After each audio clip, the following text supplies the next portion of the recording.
안녕하세요. 김상진입니다. C++ 프로그래밍 여섯 번째 노트입니다. 이 노트에서는 조건문과 반복문에 대해서 설명해 드리겠습니다. 아마 지금까지 학습한 내용 중에 가장 쉬운 내용이 아닐까 생각됩니다. 이미 프로그래밍 언어를 배웠으면 조건문과 반복문에 대해서는 다들 잘 이해하고 있을 거로 생각이 됩니다. 이 노트는 그런 의미에서 조금은 빠르게 설명을 진행해 보겠습니다. 크게 조건문과 반복문을 나눠서 살펴볼 건데요. C++의 조건문에도 C와 마찬가지로 if문과 switch문이 있고, 반복문도 C와 마찬가지로 while, do while, for문 세 종류가 있습니다. 그럼 먼저 조건문에 대해서 살펴보겠습니다. 그 전에 이 조건문과 반복문과 관련해서 제어의 이동이라는 개념을 잠깐 설명해 드리겠습니다. 보통 프로그램 문장은 기본적으로 순차적으로 실행합니다. 문장들이 쭉 있으면 이 문장들을 하나씩 차례대로 실행하는 것이 프로그래밍의 기본입니다. 그런데 대부분의 프로그래밍 언어는 순차적인 실행만 가지고 프로그램하기가 너무 어렵기 때문에 다음에 실행할 문장을 바꿀 수 있도록 해줍니다. 이것을 우리는 제어의 이동이라고 합니다. 그러나 초기 프로그램 환경에서는 무계획적인 제어의 이동 때문에 많은 문제점이 발생하였습니다. 디버깅하기가 너무 어려웠고 프로그램을 읽기가 매우 불편했습니다. 그것의 주범이, 이 무계획적인 제어의 주범이 바로 goTo라는 문장입니다. C 언어는 goTo라는 문을 가지고 있고 마찬가지로 C++에도 goTo를 포함하고 있습니다. 아주 오래전에 두 명의 학자는 goTo 문을 사용하지 않고 순차적 실행, 조건문, 반복문을 이용하여 동일한 프로그래밍을 할 수 있다는 것을 증명하였습니다. 그 이후부터는 goTo 문을 사용하지 않고 프로그래밍 하는 것이 일반적입니다. 최근 언어처럼 자바는 goTo 문 자체를 제공하지 않습니다. 그렇다고 goTo를 무조건적으로 안 써야 되는 건 아닙니다. 간혹 유용하게 사용할 수도 있습니다. 그러나 절대로 한 함수에서 다른 함수로 goTo를 쓰는 경우는 절대 없습니다.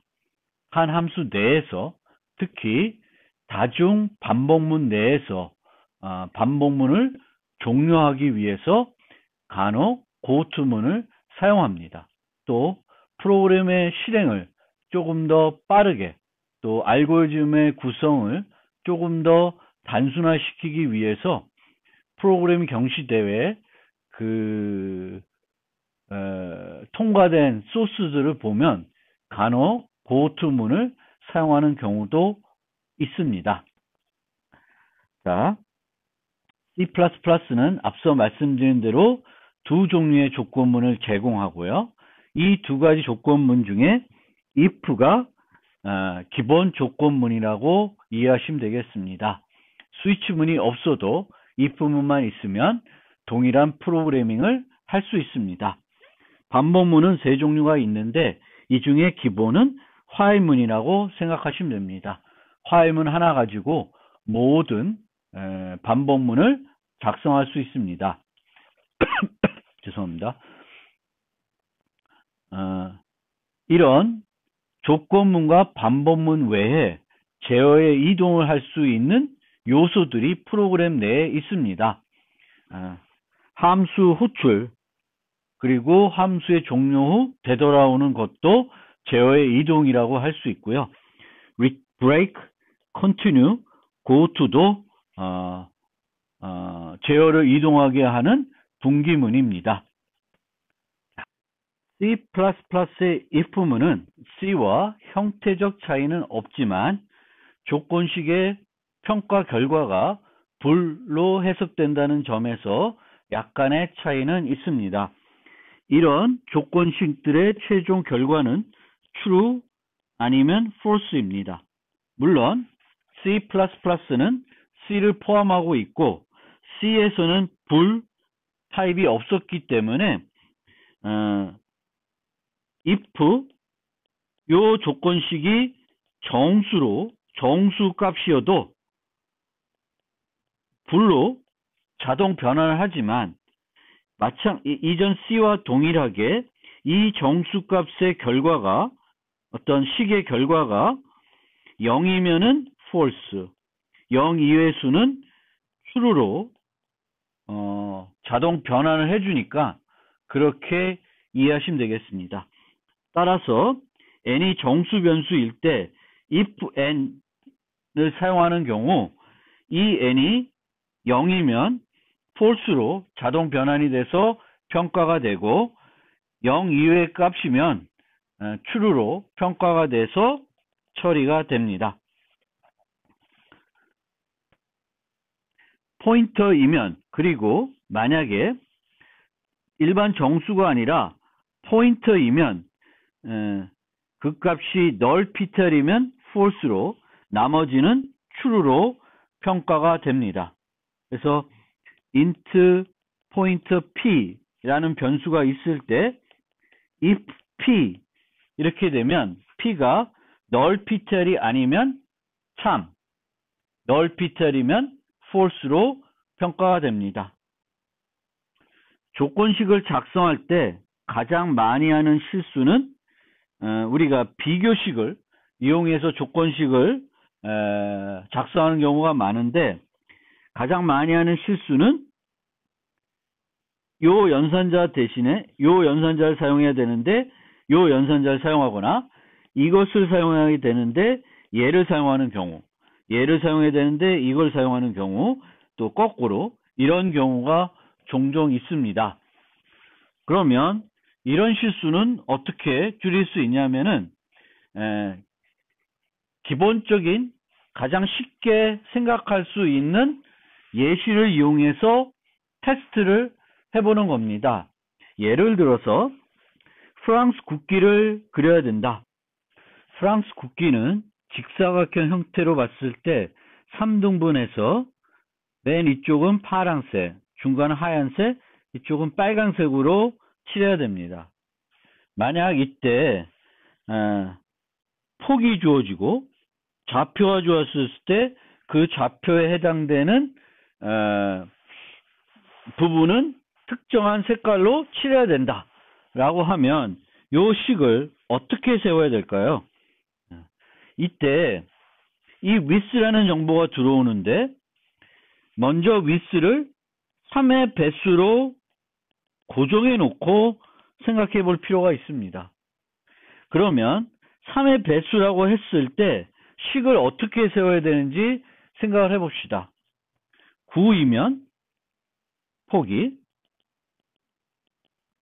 width가 9이면 좌표는 0부터 시작하니까 0부터 8까지이고 0, 1, 2는 파란색, 3, 4, 5는 하얀색, 6, 7, 8은 빨간색으로 그려야 됩니다. 그러면 요 식은 이렇게 width 나누기 3을 해야 되나? 이렇게 해야 되나? 확신이 안 설 수도 있습니다. 이 경우에는 이런 3의 배수라고 가정했으니까 손쉽게 우리는 계산할 수 있고 3이 되면 요 경우에는 0, 1, 2, 3까지 4개를 그릴 테고 여기 0, 1, 2니까 요게 맞다라는 것을 쉽게 알 수 있습니다. 마찬가지로 곱하기 2를 하면 얘가 6이 될 테니까 3, 4, 5까지 그려서 요 식 이렇게 하는 것보다는 이렇게 하는 게 아니라 이렇게 하는 것이 올바른 식의 표현이라는 것을 쉽게 알 수 있습니다. 그래서 우리가 요걸 해야 될지 요걸 해야 될지 또는 요거 해야 될지 요거 해야 될지 잘 확신이 안 쓰면은 쉬운 데이터를 이용해서 검증해 보시면 됩니다. 물론 이 예제에서 프랑스 국기 예제에서 3의 배수가 아니라 뭐 100, 100일 이런 숫자가 들어왔을 때 그럼 얘를 어떻게 그려야 될지 그거는 기준을 나름대로 만드셔야 될 거예요. 그 기준을 만든 다음에 기준에 맞게끔 이런 연산들 아니면 더 복잡하게 만드셔야 될 겁니다. 예로 쓰면 우리가 보통 이렇게 될 거예요.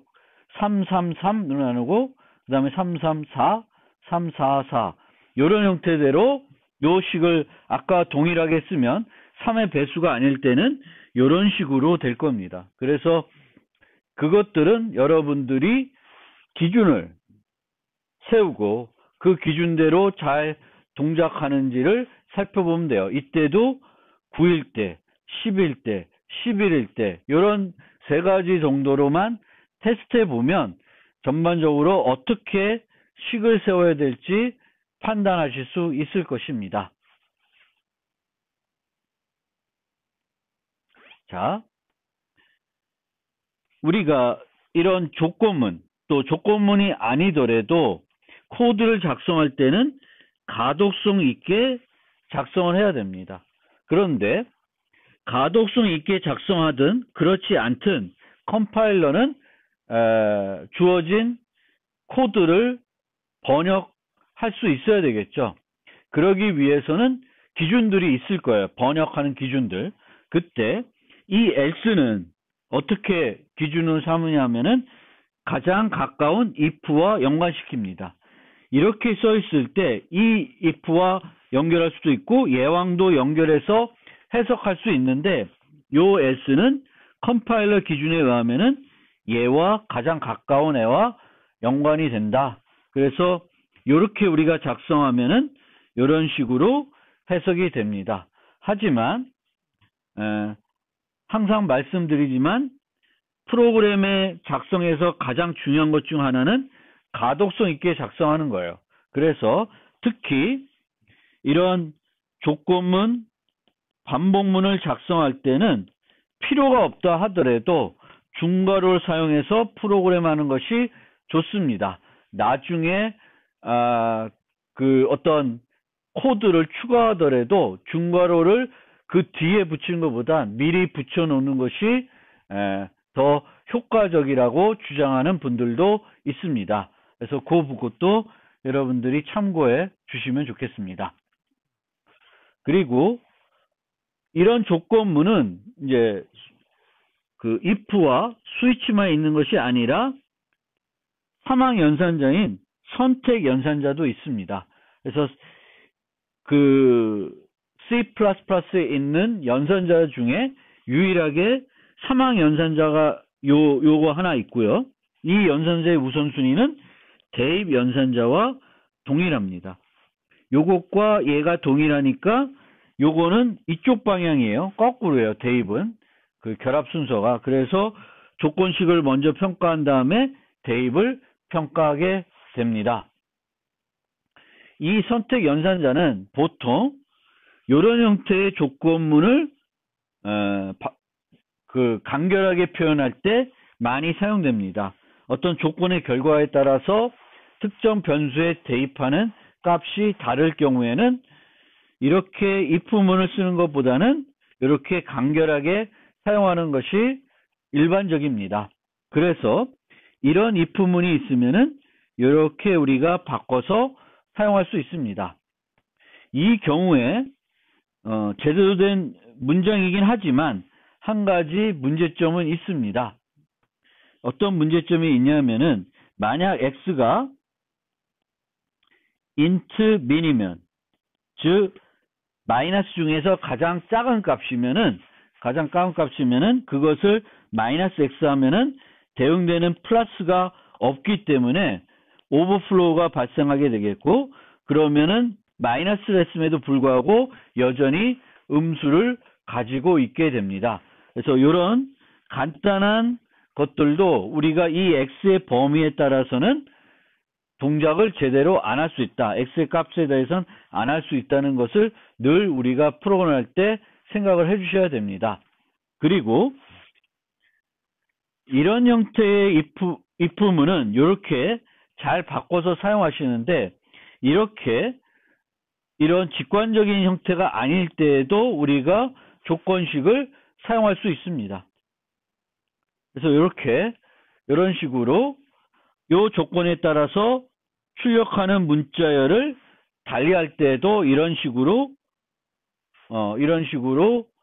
사망 연산자, 선택 연산자를 사용할 수 있습니다. 그런데 이때 주의해야 될 것은 요 연산자 cout, cin이 사용하는 요 연산자는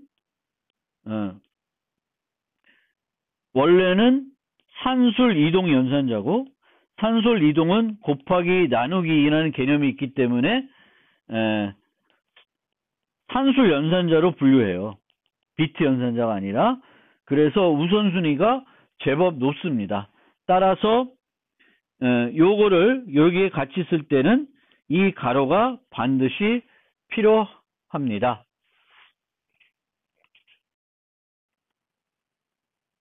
if문은 if else 형태도 있고, 다 알겠지만 if, else if, else, 또 이때는 else를 꼭 안 써도 되는 거죠.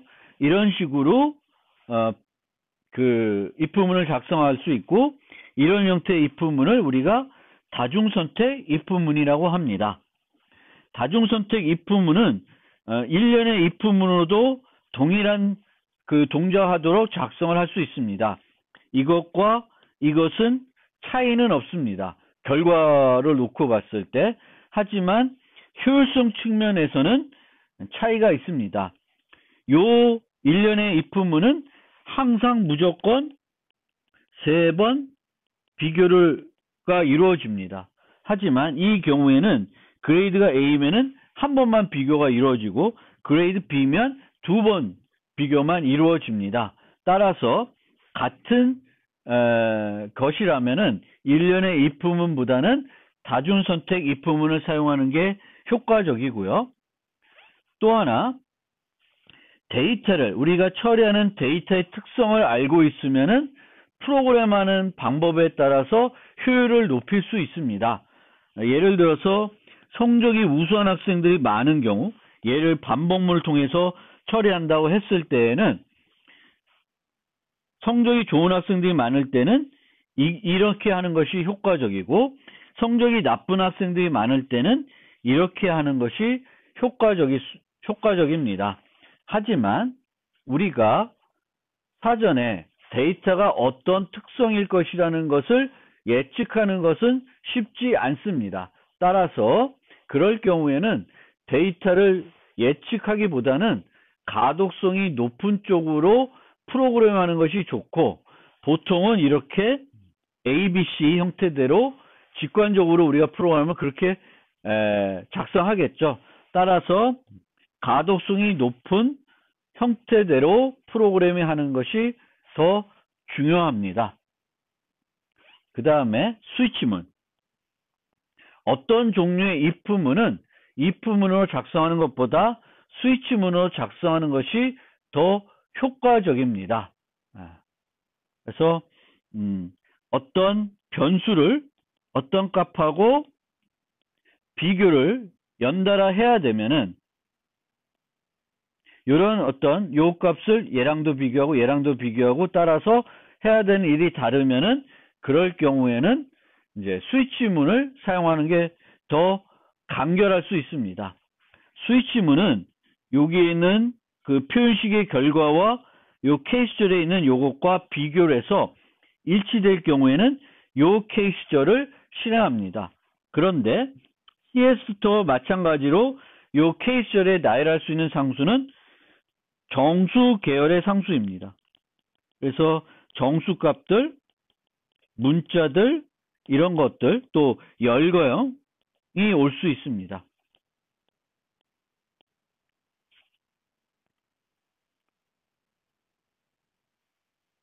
그래서 우리가 근데 이 C++11부터는 가시 영역 제한 열거형이 있습니다. 이런 가시 영역 제한 열거형일 때는 케이스를 쓸 때 여전히 이렇게 그 열거형 이름을 앞에 붙여줘야 됩니다. 그래서 이런 식으로 프로그램 해야 되는 거 기억해 두시고요. 이 스위치문을 작성할 때는 디폴트 절이 있도록 작성하는 것이 강건성을 높일 수 있는 방법입니다. 디폴트가 없으면은 스위치문이 하나도 실행이 안 되고 넘어갈 수도 있습니다. 디폴트가 있으면 무조건 이 중에 하나는 실행이 되게 되어 있습니다. 그래서 가급적이면 디폴트는 선택사항이지만 될 수 있으면 사용하도록 하는 것이 강건성을 높일 수 있는 방법이라고 알려져 있습니다. 그리고 이 스위치문은 특성이 뭐냐 하면은 여기에 얘와 얘가 일치하면은 요 케이스절을 실행하는데 이 케이스절은 얘는 여러 개의 문장이 올 수 있죠.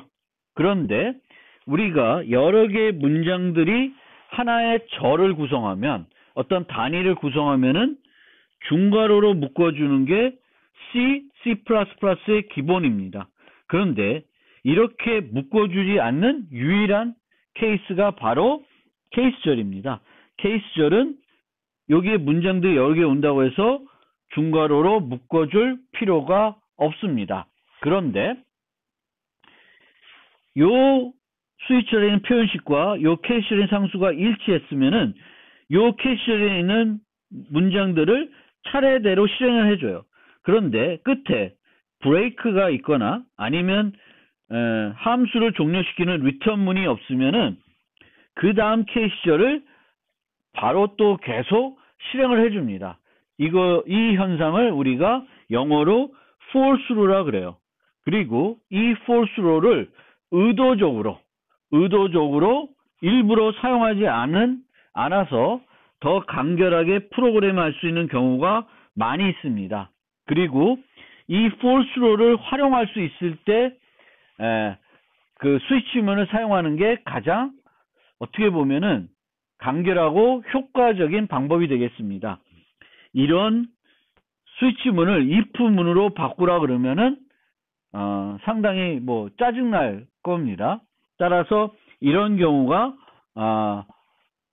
아주 좋은 스위치문의 형태가 되겠습니다. 그래서 이 경우에는 만스가 4, 6, 9, 10일이면 30을 반환해줄 스위치문이 종료되는 형태가 되겠습니다. 우리가 이 문자열에 있는 모음수를 계산할 때도 이런 식으로 A, E, I, O, U 이렇게 해가지고 처리할 수 있습니다.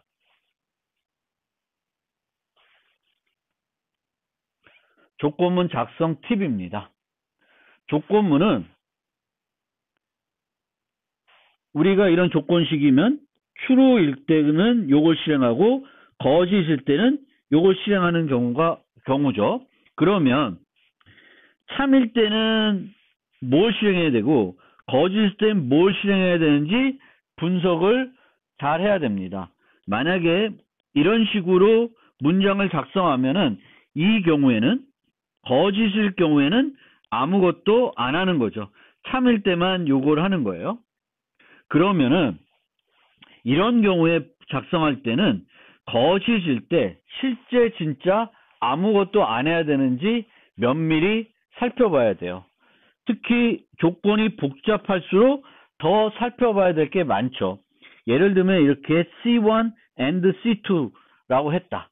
그러면 둘 다 참일 때만 요거 실행하는 거죠. 그러면은 C1이 false이고 C2가 참일 때, C1이 참이고 C2가 false일 때, 둘 다 false일 때 어떤 경우인지를 잘 따져봐야 돼요. 잘 따져보고 요것만 가지고 프로그램 하는 것이 맞는지 잘 살펴봐야 됩니다. 즉 어떤 조건에 따라서 뭘 해야 되면은 그 조건일 때 말고 그 조건이 아닐 때 해야 될 일을 잘 살펴볼 필요가 있습니다. 실제 필요 없는 건지 뭔가 해야 되는 건지 잘 검토하고 작성을 해야 실수를 줄일 수 있습니다. 조건문을 잘못 작성했기 때문에 프로그램이 오동작하는 경우가 매우 많습니다. 두 번째 팁, 아까도 말씀드렸듯이 우리가 작성할 때 얘와 얘, 또 얘와 얘를 혼동하는, 잘못 사용하는 경우가 많이 있습니다. 그리고 복잡한 조건식을 작성할 때는 이 분배 법칙과 드모르간 법칙을 활용해 가지고 간결하게 식을 간결하게 바꿀 수 있다는 것을 활용하실 필요가 있습니다. 예를 들면 이런 형태로 작성했으면 A를 빼낼 수 있습니다. 이게 분배 법칙이죠. A and B or C면은 A and B or A and C예요. 그래서 이런 식으로 분배 법칙을 활용할 수 있고요. 전체 이렇게 연결된 거에 and이면은 not A or not B가 됩니다. 이 안에 있는 and가 바뀌게 돼요. and면 바뀌게 되겠고 나머지가 부정이 됩니다. 그리고 합이면 곱으로 바뀌는 거예요. 그 다음에 반올림 오차 때문에 가급적이면 부동소수는 비교 조건식에서 사용하지 않는 것도 좋은 방법이 되겠습니다. 항상 부동소수를 가지고 비교할 때는 이 반올림 오차 때문에 내 프로그램이 오동작하지는 않을까 잘 살펴볼 필요가 있습니다. 요게 드모르간의 법칙이죠. 제가 지금 설명을 조금 잘 한 것. 요게 분배 법칙, 요게 드모르간의 법칙입니다. 그래서 그걸 이용해 가지고 식을 단순화할 수 있습니다. 다음 슬라이드에 요 예제도 하나 살펴볼 겁니다. 스위치문은 디폴트절을 좀 포함하도록 설계하는 것이 강건성을 높일 수 있는 좋은 방법이 되겠고요. 케이스절에서 false를 활용하는 거 아닌데 브레이크 또는 return을 누락했는지도 검사해 볼 필요가 있습니다. 조건식 작성 예를 살펴보겠습니다. 이런 연습들은 C 언어를 배울 때 또 하셨을 걸로 생각이 됩니다. 그래도 복습하는 차원에서 두 가지 예를 이용해 가지고 조건식을 만들어 보겠습니다. 처음에 많이 아마 해봤을 것인데 윤연의 조건입니다. 윤연의 조건을 말로 표현하면은 이걸 읽어보면 솔직히 잘 이해가 안 될 수도 있어요. 근데 기본적으로 이런 복잡한 조건은 그거에 대한 집합 개념으로 벤 다이어그램을 그려보면은 이해하기가 좀 쉬울 수 있습니다. 그래서 요 그림을 그리면은 요 파란색 부분이 이 전체가 연도가 될 수 있는 숫자들이라면 그 숫자들 중에 4로 나누어 떨어지는 것이 요 큰 내부에 있는 파란색이고 그 다음에 얘는 100으로 나누어 떨어지는 애들이에요. 근데 100으로 나누어 떨어지면 안 되는데 400으로 나누어 떨어지면은 됩니다. 그러면 우리가 원하는 윤연의 조건은 요 파란색으로 표시된 요 부분들을 참이 되도록 식을 만들어야 되겠죠. 그러면 한 번은 조금 무식하게 한번 만들어 보겠습니다. 얘를 따로 만들어 보겠습니다. y가 연도이면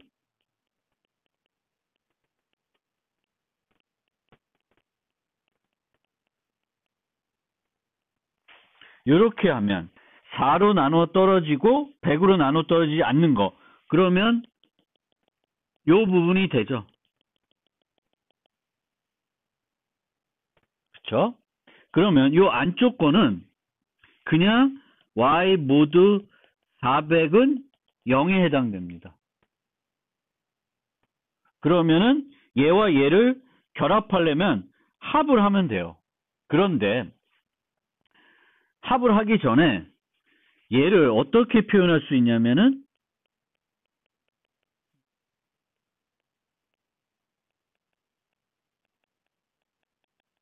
0으로도 표현할 수 있습니다. 4로도 나눠 떨어지고 400으로도 이거는 그냥 이렇게만 해도 돼요. 원래는 모든 수가 400으로 나눠지면 4로도 나눠 떨어지니까 이 앞에 건 필요 없는데 이렇게 해가지고 이 두 개를 결합하는 형태가 되죠. 그러면은 아까 분배 법칙에 따라서 얘와 얘를 끄집어낼 수 있어요. 그럼 어떻게 돼요? y 모드 4는 0, 5와 and y 모드 100 doesn't equal 0, 5와 y는 400, 0입니다. 그래서 요 and를 밖으로 끄집어내면 요 식을 얻을 수 있어요. y는 4로 나눠 떨어져야 되고 and 100으로는 나눠 떨어지지 않고 400으로는 나눠 떨어지면 그러면은 요 식에 해당됩니다. 근데 얘를 보면 이것과 이게 매치되는지 잘 판단이 안 서요. 그래서 이것보다는 아까처럼 가장 작은 거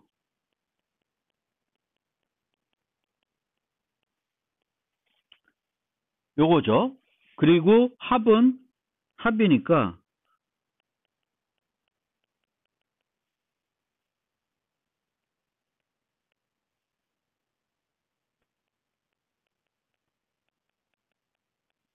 이렇게 식을 세우는 게 이해하기가 쉬울 것 같습니다.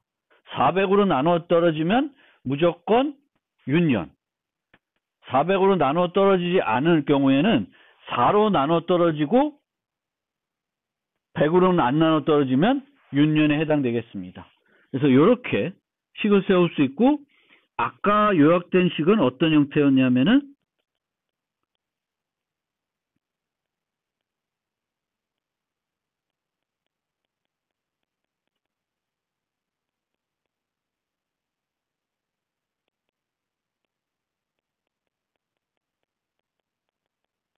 0입니다.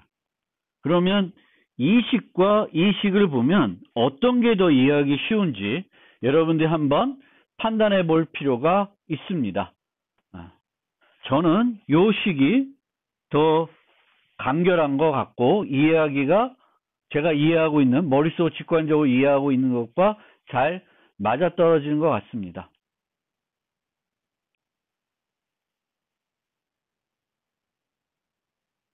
얘는 4로 떨어져야 되고 또 조건적으로 100은 아니고 또는 400이고 이것도 뭐 이해되긴 될 것 같은데 저는 하여튼 요렇게 이 두 개는 같은 거예요.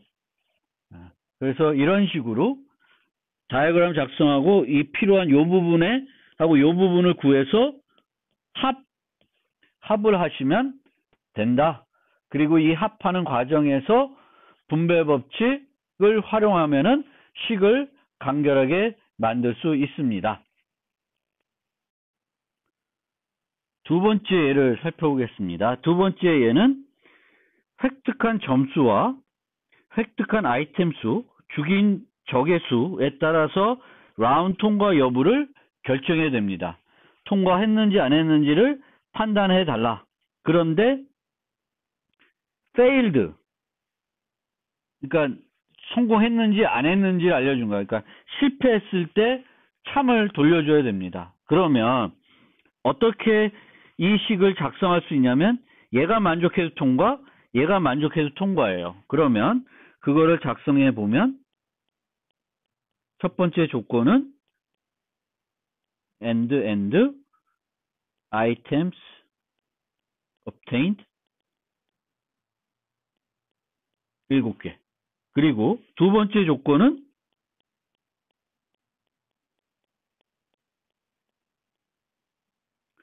enemies killed 10입니다.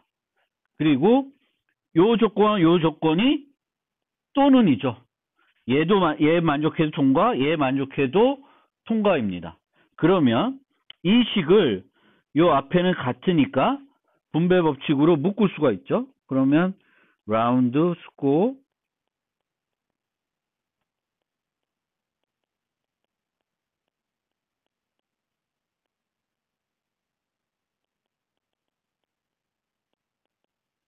or enemies killed가 10이에요. 라운드 스코어가 0이고 and 요 둘 중에 하나 만족을 하면 통과입니다. 근데 우리가 만들려는 함수는 언제 통과를 못했는지 알고 싶으니까 이 전체의 and입니다. 그러면 어떻게 되냐면 이 and를 풀면 라운드 스코어가 0이 낫이 되니까 이렇게 바꿔주면 되겠죠. and는 or이 되고 not 요 두 개의 식이 돼요. 그런데 not이 또 안으로 들어가면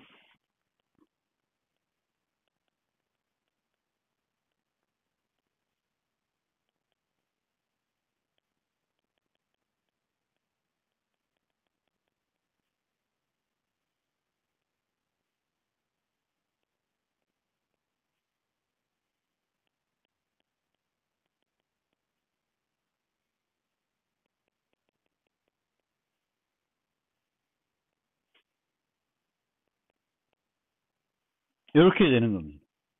그래서 최종적으로 여기에 집어넣을 식은 라운드 스코어는 0보다 작거나 또는 아이템 스킬드가 7보다 작고 and enemy skilled가 10보다 작으면은 실패를 한 겁니다.